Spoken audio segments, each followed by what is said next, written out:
Salut, alors là il y a une vidéo réaction sur la vidéo de Nassim. Nassim, c'était une personne que j'apprécie énormément. C'est le mec qui passe de la pommade avant de clasher. Ça n'a rien à voir. En fait, Nassim, oui, effectivement, c'est quelqu'un que j'apprécie beaucoup parce que déjà, il faut savoir que Nassim, depuis tout début, même quand il a explosé, c'est toujours quelqu'un qui a répondu présent lorsque j'avais besoin de lui pour des vidéos, des podcasts. Il n'a pas hésité notamment à un podcast avec Gundil. On a parlé de contraction volontaire d'ailleurs. Enfin voilà, il n'hésite pas à débattre, à partager des connaissances, il fait des vidéos de qualité, après on peut ne pas être d'accord, etc. avec ce qu'il dit, toujours est-il qu'il est présent, que ça plaît, que ça fonctionne, et puis voilà, donc Nassim, quelqu'un que j'apprécie. Mais vous avez été nombreux à m'envoyer des messages privés, concernant sa dernière vidéo. Alors je ne sais pas pourquoi cette vidéo-là plus particulièrement par rapport à d'autres, peut-être parce qu'il parle de compléments alimentaires et qu'à vrai dire Cher Fitness on est plutôt connu pour ça à la base, pour les compléments alimentaires, même si on a un petit peu délaissé cette branche-là. Vous vouliez mon avis sur la vidéo de Nassim.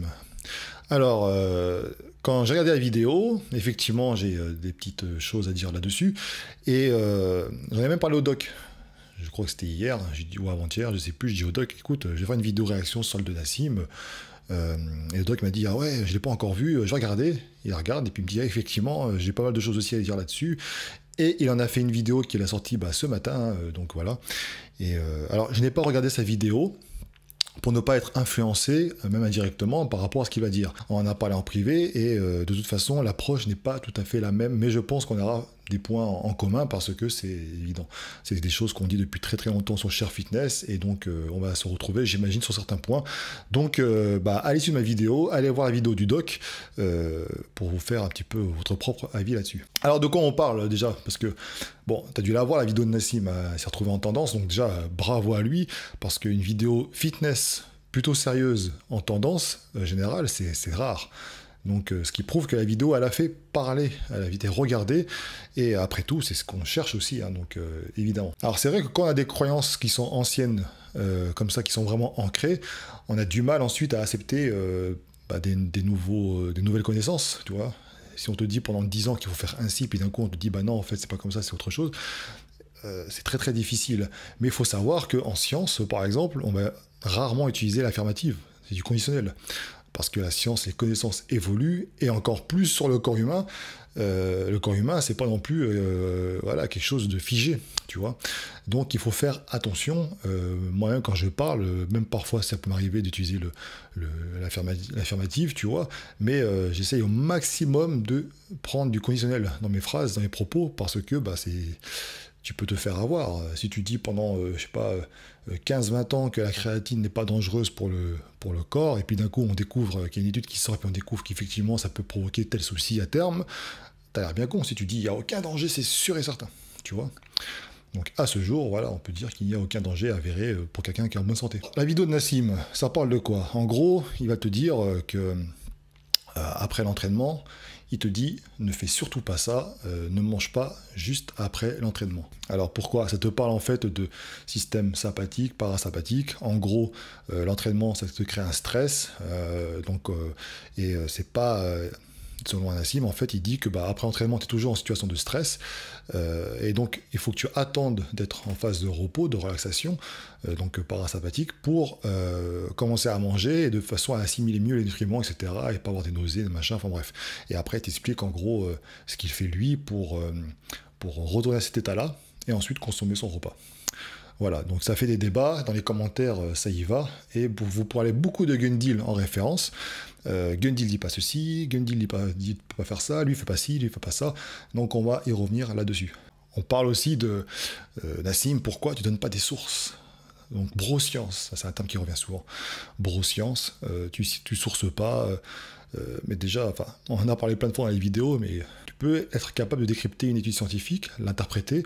Je ne parle pas de lire le titre et la conclusion, je te parle de décortiquer la méthodologie, si elle est significative ou pas, les participants, et voilà, un esprit critique. Tu sais le faire, ça ou pas. Donc même si tu mettais des sources, de toute façon, est-ce que tu irais les lire, les sources? Oui, sûrement parmi vous, quelques-uns. Mais la majorité, ils écrivent ça juste pour contre-argumenter, pour balancer un truc et basta, quoi. Donc déjà, bon, c'est une espèce d'hypocrisie là-dessus, mais bon. Certes, il n'y a pas de source. Concernant la vidéo de Nassim, C'est pas nouveau de dire qu'il ne faut pas manger tout de suite après le repas. Alors je sais plus qui exactement en avait parlé, Christophe Bonnefond ou alors Louis Janssen, je crois, c'était peut-être un des deux, ou alors peut-être ni l'un ni l'autre, je sais plus. Mais en tout cas, c'est quelque chose, ouais, j'en avais déjà entendu parler, effectivement. On déconseillait de manger de suite. Je crois même que Julien Ménesson disait que t'as 1 heure pour manger ton repas, donc ça peut être un repas solide d'ailleurs, t'es pas obligé de te ruer ton chèque de protéines, etc., etc. Et c'est vrai que je parle de Christophe Bonnefond, Louis Janssen, Julien Ménesson, Michael Gundil, même le doc.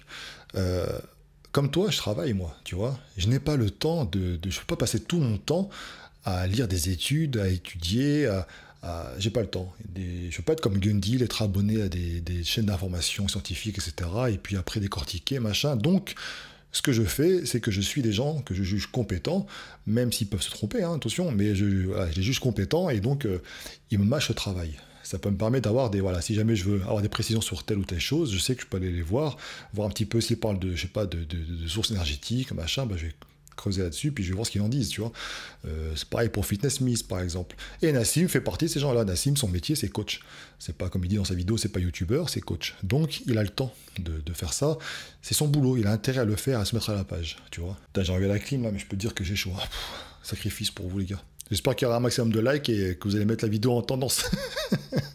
Alors, ce qui est dit, moi, les connaissances que j'avais par rapport à ça, on me disait qu'effectivement, les glucides, pendant l'entraînement, c'est intéressant d'en prendre, tu vois. Ce sont pendant des séances prolongées, des séances d'endurance.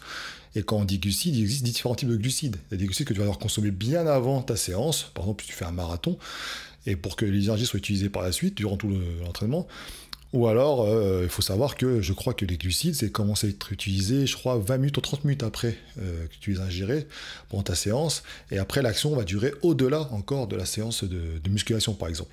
Mais moi, par exemple, les glucides, je sais que ça m'aide beaucoup lorsque j'ai des séances vraiment à rallonge. Si je passais 2 heures à la salle, eh ben, j'avais intérêt à prendre des glucides. Mais j'y reviendrai un petit peu plus tard. Et je me souviens aussi que dans le livre Nutrition de la force de Julien Ménesson, il en parlait également.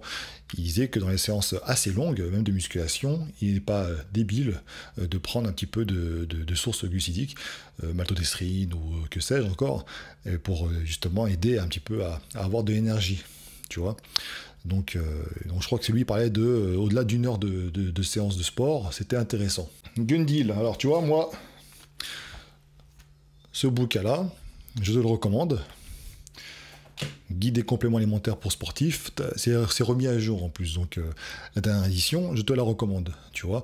Et ceux qui l'ont, qui se permettent de commenter sur la vidéo de Nassim, Gundil dit pas ceci, Gundil dit cela, machin, relisez, parce que bien souvent vous dites de la merde, vous n'avez rien compris au truc, donc on va y revenir également. Et en fait, ce qui était dit notamment, c'est qu'il est intéressant de stocker, d'avoir un stock de glycogène musculaire qui soit relativement correct. Hein. Ça permet déjà au niveau du cerveau d'empêcher d'être déconcentré, tout simplement, tu vois. Ça permet aussi d'éviter les fameux catabolismes musculaires. Quand tu as des séances qui sont hardes et longues, c'est intéressant, tu vois. Mais encore une fois, je te le dis, au-delà des séances intenses, brèves, courtes, machin, c'est surtout... là, on parle vraiment pour les sports d'endurance ou des séances assez longues, tu vois. Donc, Michael Gundil, dans son ouvrage « Guide des compléments alimentaires pour sportifs », il cite une étude de Zender de 2004. Ça confirme ce que je viens de dire, à savoir que pour un traumatisme important sur tes muscles, dû à un effort intense, il dit il est important de ne pas voir baisser le niveau de glycogène musculaire. Tu vois, parce que pour la récupération, c'est pas top. Et en plus, il faut savoir que cette baisse, va se poursuivre au-delà de la séance de musculation. Tu vois, c'est pas un truc genre t'arrêtes la séance, c'est bon. Non, c'est au-delà. Et il explique que justement, et à mon avis, c'est là que les gens disent que Gundil n'est pas d'accord, etc. Il dit dans cette étude, disent que ce qui est intéressant de faire, par exemple, c'est de fragmenter la prise de glucides juste après l'entraînement. Donc il va te dire, après l'entraînement, tu prends à peu près, je sais pas, c'était 50 à 75 grammes de glucides. Et ensuite, tu vas fragmenter ta prise. Alors, si je relis là, c'est 1,2 à 1,5 g par kilo de poids de corps à prendre toutes les heures pendant 3 heures. Tu vois, de façon à ce que ça permette, si tu veux, de limiter la baisse du stock de glycogène musculaire. Et 3 heures après l'effort physique a sensibilisé les muscles à l'effet des glucides, tu vois. Donc il ne faut pas faire n'importe quoi. On m'a envoyé une capture d'écran également, tu vois, concernant les BCA. Bon, en gros, il disait un truc du genre, je vais te l'afficher à l'écran, hein. Il répondait par rapport au BCA, il disait qu'en gros, En 2020, dire qu'il faut prendre des BCA, c'est grave, que ce soit Gundil ou autre qui le conseille, etc. Machin, c'est grave, etc. Les BCA ne servent pas à rien, mais tout dépend de ce pourquoi vous les utilisez. Si tu crois qu'avec les BCA, tu vas prendre du muscle, clairement, oui, effectivement, ça sert à rien. Après, c'est une protéine de mauvaise qualité, mais vraiment de mauvaise qualité. Donc avec un aminogramme dégueulasse, il n'est pas débile de prendre des BCA en plus, tu vois. Ça, on a déjà parlé dans un podcast avec Gundil. Donc là, je te prends un exemple. Dans le guide des compléments alimentaires pour sportifs, encore une fois, une autre étude de 2004, Carlson. Il démontre que prendre des BCA post-effort, la réponse anabolique va être plus importante. Voilà, ils ont été démontrés par cette étude et d'autres, donc c'est cool. Si tu creuses un peu plus loin, pourquoi moi je prends des BCA? Parce que je sais que tu as intérêt que... Toi, la glutamine, c'est super important pour l'anabolisme, machin, etc. Donc au niveau des muscles. Tu sais que la glutamine, si tu le prends en poudre comme ça, ton foie, ton système digestif va intercepter cet acide aminé. Donc au final, tu n'auras rien dans tes muscles. Donc c'est pour ça qu'on dit que sous cette forme-là, c'est intéressant effectivement pour la santé de ton système digestif, qui est un effrayant, mais c'est tout. Il faut que tu en prennes sous forme peptide de glutamine, là encore ça peut marcher. Mais ce qui est intéressant, c'est que les BCA, c'est un acide aminé qui est très très peu intercepté par le système digestif et le foie. Ça passe, tu vois, ça va là où ça doit aller. Et en prendre pendant l'entraînement long, c'est intéressant. En plus, tu additionnes une source de glucides, ça permet c'est précurseur déjà les BCA de glutamine. C'est intéressant. Donc voilà pourquoi moi j'en prends. Donc je ne prends pas parce que je prends du muscle, je ne prends pas pour ceci, cela. Je sais que c'est une petite aide en plus, et puis en même temps, ça me permet d'avoir aussi un parfum dans mon eau, et donc ça c'est cool, tu vois, c'est pas négligeable. Après, est-ce que c'est indispensable? Non, comme tous les compléments alimentaires, sauf peut-être peptides de collagène, ce genre de choses, ça c'est vraiment indispensable, parce que encore une fois, c'est des choses qu'on ne retrouve pas dans l'alimentation, voilà. Et d'un point de vue prévention, c'est intéressant, c'était démontré et j'ai pu expérimenter, beaucoup l'ont expérimenté, et donc voilà. Mais à part ça, le reste, rien n'est indispensable. Qui a raison? C'est ça la question que tout le monde se pose. Qui a raison? T'as fait chaud. Nassim, Gundil. Alors, Gundil déjà, il ne dit pas qu'il faut prendre des BCA ou ceci pour gagner du muscle, tu vois. Clairement pas. Que c'est primordial. Il te donne des pistes. Nassim, après, dans son propos, lui, il a un propos qui n'est pas nuancé, plutôt, tu vois, c'est plutôt direct, c'est un avis, voilà, il n'y a pas d'autre possibilité, c'est comme ça qu'il faut faire et pas autrement. Est-ce grave? Pas tant que ça, tu vois. Gundil, en fait, ces bouquins, c'est quoi, pour résumer? Parce que bien souvent, vous citez Gundil dans les commentaires, Gundil dit pas ceci, dit pas cela, mais encore une fois, Gundil, c'est pas parce que tu le vois bouffer pendant l'entraînement qu'il faut faire pareil. D'ailleurs, il le dit lui-même dans la vidéo que j'ai tournée avec lui, que je t'invite à aller voir d'ailleurs, ce qui raconte sa vie, il raconte ses programmes, etc. Machin. Il te dit, souvent, si tu t'amuses à copier sur ce que je fais, t'as rien compris au film, tu vois. Les guides des compléments alimentaires pour sportifs, les méthodes de la vie, c'est pareil. Il te dit pas de faire tout, il te dit pas que ça c'est mauvais, que ceci, non, c'est pas ce qu'il te dit. Il va pas te dire, c'est pas un guide du parfait petit pratiquant de musculation où il faut suivre à la lettre ce qui est dit, clairement pas. Gundil, c'est plutôt, je pourrais faire une vidéo d'ailleurs là-dessus, genre méthode de la vie, t'as rien compris. Tu vois.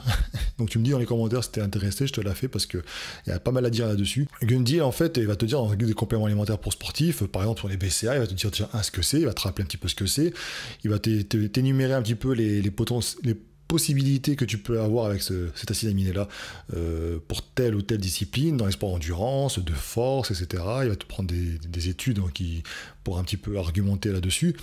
Et voilà, ce sont des pistes, c'est pas des choses, il va pas te dire il faut absolument faire ceci, cela, il te dit si tu en prends, voilà ce qu'il est recommandé de faire, machin, etc. Mais il va pas te dire que c'est primordial, que c'est ceci, cela, c'est clairement pas le cas. Tandis que Nassim, lui, c'est un coach qui parle en tant que coach, qui a expérimenté des choses, quelqu'un qui a confiance en lui, en ses coachings, voilà, donc c'est un mec qui va donner ses arguments, son expérience, il va pas te parler il va te donner sur du concret, voilà, sur son concret à lui. Et c'est peut-être là, en fait, où je suis pas d'accord. Je suis pas d'accord avec lui parce que déjà, au niveau du titre de la vidéo, tout simplement, je suis sérieux, ne fais surtout pas ça. Ben non, j'aurais préféré, voilà ce que j'ai constaté sur moi, j'avais des soucis, cela, machin, j'ai commencé à expérimenter une chose nouvelle, à savoir, j'ai préféré prendre mon temps pour manger, j'en profite pour permettre à mon corps de récupérer tranquillement, je lis, voilà, comme ça au moins ça m'oblige quelque part, je me repose, et de deux, en plus, j'acquiers des connaissances nouvelles, donc c'est cool. Et puis voilà, donc c'est une piste pour vous, ceux qui avaient des problèmes de digestion, machin, testez ça, et puis voilà. Mais c'est vrai que le titre, après, c'est un titre qui fait parler, et pour preuve, je fais une vidéo, le doc aussi, d'autres en font sûrement, les commentaires, la vidéo en tendance, donc c'est nickel, tu vois. Mais dans la réalité, c'est ce qui me dérange en fait dans sa vidéo, c'est que on est tous différents. Je veux dire que moi, par exemple, je n'ai aucun souci pour prendre une petite compote avec une isola juste après l'entraînement. Tu vois, je sais que justement, par guider des compléments alimentaires pour sportifs et autres ouvrages, que c'est intéressant pour récupérer plus vite, parce que j'ai des séances qui sont intenses, un petit peu longues, etc. Donc je n'ai aucun souci. Et peut-être qu'effectivement, mon voisin, lui, il aura des problèmes. Peut-être que lui, il va galérer pour bouffer, il aura du mal à avaler, ou tout va se retrouver au chiottes, j'en sais rien. Et peut-être que lui, il aura peut-être tout intérêt à faire comme Nassim. Mais attention, je ne dis pas non plus que après l'entraînement, il faut vite se jeter sur la bouffe et tout, faire anabolique, ça c'est de la merde intellectuelle, ça. Non, je dis juste que voilà, ton corps, après l'entraînement, il continue à se détruire, entre guillemets, hein, ça s'arrête pas parce que tu arrêtes de soulever les haltères. Ton stock de glycogène, ça commence à être utilisé, puis il commence à décroître. Donc, il y a tout intérêt à consommer une source protéinée et glucidique, parce qu'il est démontré, encore une fois, que les deux, c'est intéressant, c'est plus intéressant. Donc voilà, ça je sors pas de mon cul, je sors de là-dedans, et puis c'est tout, voilà. En fait, le truc, c'est que ce qu'il faut, c'est que je dis tout le temps dans mes vidéos, ça fait un peu gneugneux de le répéter comme ça, mais il faut expérimenter les choses par toi-même. Tu prends les vidéos de Nassim, tu prends les guides de compléments alimentaires pour sportifs, ou que sais-je, autres. C'est des pistes de travail, c'est des pistes de progression, prends-les comme telles et teste-les. Teste-les. Ça sert à quoi d'aller dans les vidéos et de dire, tu dis broscience, quelles sont tes sources, machin, blablabla. Ouais, mais en attendant, est-ce que ça va te faire progresser, toi? Non. Donc, c'est juste pour parler sur Internet, et puis c'est tout, quoi.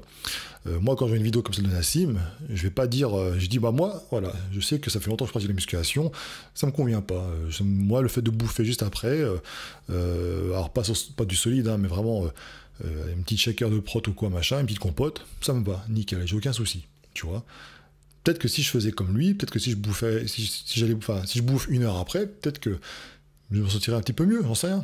Mais bon, ça m'intéresse pas, voilà. Mais en tout cas, je sais que c'est une possibilité, c'est intéressant, et que je pourrais le conseiller à des gens qui ont des soucis, effectivement, de digestion juste après entraînement, qui sont ballonnés, etc., qui ont des... Voilà. Par rapport à l'entraînement, si je dois prendre ou pas des... Quand est-ce que je sais, par exemple, si jamais je suis en phase de... je récupère, etc., c'est simple, hein. Quand t'es à l'entraînement, t'as plein d'énergie, t'es au taquet. Quand tu commences un petit peu à somnoler, à être le regard dans le vide, à bâiller ou quoi, je me dis, là, mon corps, il est en phase repos, tu vois.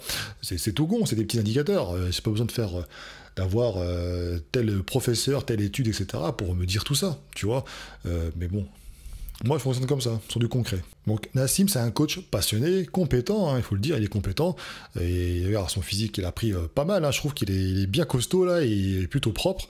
Donc, tu peux pas arriver à ce niveau-là comme ça, par hasard, tu vois. Clairement pas. Il a développé donc son coaching, ses connaissances au fil des années, et puis il va t'exposer ses idées, ses conseils, etc., à travers ses vidéos, et puis voilà. Nassim ou Michael Gundil, ou plein d'autres, personne n'a la science infuse, la science ça évolue, surtout sur le corps humain, ça veut dire que c'est un sujet qui est tellement vaste, les connaissances s'améliorent de jour en jour, des études on a tout le temps, donc on peut pas être catégorique, on peut pas nier le fait que les gens soient différents les uns des autres, que ce que tu vas me dire à moi sera peut-être valable pour peut-être 90 personnes que tu connais, et peut-être il y aura peut-être 150 qui ça ne conviendra pas, donc je pense qu'il faut dans ses propos être mesuré. Des vidéos comme Nassim, ça peut être intéressant quand tu passes un certain cap, ça peut te dire, tiens, j'ai des soucis et j'avais pas avant, et puis maintenant je vais peut-être changer, je vais peut-être tester ce que Nassim propose, tu vois. Rien n'est figé en fait. Donc attaquer Nassim en disant que c'est de la merde, broscience, pas sourcé, machin, je suis pas d'accord, autant que je suis pas d'un plus d'accord à dire que Gundil a dit ceci, cela, c'est comme ça qu'il faut faire, et pas autrement, c'est clairement pas le cas non plus. Donc attention aussi à ceux qui commentaient parce que vous dites de la merde. Pas tous, mais heureusement, il y a des commentaires très très intéressants. J'ai vu des pavés comme ça, des mecs qui s'y connaissaient, et c'est intéressant, ça fait évoluer les connaissances, la musculation, la progression, etc. Donc ça c'est cool, tu vois. En plus, souvent on prend des problèmes à l'envers. Regarde, on prend des BCA. À chaque fois, la question que je reviens, c'est... donc Nassim en parle dans sa vidéo, c'est pour ça que j'en parle maintenant, mais les BCA, ça sert à quoi? C'est vrai que ça sert à rien, machin, etc. Mais moi, c'est pas comme ça qu'il faut que tu vas pas réagir comme ça. Les compléments alimentaires, c'est très très simple. Tu as un objectif, et tu vois que pour atteindre cet objectif-là, tu galères un peu sur un point. Prenons par exemple l'énergie. Tu dis, bah voilà, j'ai galère parce qu'à l'entraînement, j'ai du mal à avoir la patate, etc. Comment je peux faire? C'est là que tu vas t'intéresser aux glucides. Si t'as pas de problème d'énergie ou quoi, t'en as rien à foutre. Tu vois, tu progresses. Qu'est-ce qu'on a à péter, des glucides ou quoi? Ou des vidéos qui en parlent. T'en fous. Tu vas vraiment t'intéresser à ça quand tu vas être concerné. Et donc, tu vas apprendre les différents types de glucides, quand est-ce que tu dois les prendre. Il y a différents types, c'est assez intéressant. Hein, les vitesses d'assimilation. Au niveau digestion, ça va être intéressant aussi de modifier certains glucides parce que tu vas pas digérer pareil, etc. C'est là que tu vas commencer après à te renseigner sur comment les utiliser, etc. Mais pas l'inverse. Les mecs, des fois, me disent j'ai acheté des BCA, j'ai acheté des protes, mais je sais pas comment on prendre. On les prend comment? C'est vrai qu'on peut prendre de la masse, mais non, mais t'as acheté des trucs, t'as payé 400 € chez Prozis, c'est cool, utilise le code Aiki, hein, d'ailleurs, c'est encore une fois merci. Mais avant d'acheter, il faut savoir pourquoi t'achètes tout ça, tu vois. Au final, ne prends pas les vidéos pour argent comptant. Les vidéos, ce sont des pistes de progression, de réflexion. Avec Nassim, ceux qui sont influencés par des gars qui te diront ouais, il faut que tu manges absolument pendant la fenêtre anabolique d'1 heure, prends ton shaker rapidement, machin, parce que ceci, cela, machin. Bon, sois rassuré, il existe des personnes comme Nassim qui progresseraient très bien et qui font autrement. Tu vois, comme quoi, hein, il n'y a pas une seule solution valable pour tout le monde. Je t'invite à regarder la vidéo du doc, je vais la regarder juste après, pendant que cette vidéo-là sera en train d'être montée. Je vais regarder sa vidéo et puis ça sera intéressant après de voir dans les commentaires les points qui sûrement avoir des points communs, peut-être des points divergents, etc. Je t'invite également à donner ton avis dans les commentaires. Est-ce que toi aussi ça te pose problème de manger directement après l'entraînement ou pas? Et puis voilà. Je t'invite à t'abonner et évidemment un petit like. Si tu veux une vidéo sur la méthode de la vie, etc. machin, n'hésite pas hein, dans les commentaires, tu me le dis et puis je te balance ça parce que là franchement il y a des choses à dire. Voilà, bon tu m'excuseras, hein, transpiration, machin et tout, c'est un peu galère, mais bon, il fallait que je tourne cette vidéo là parce que vous étiez nombreux à me demander des réactions et puis c'est intéressant. Donc voilà, je donne mon avis là-dessus.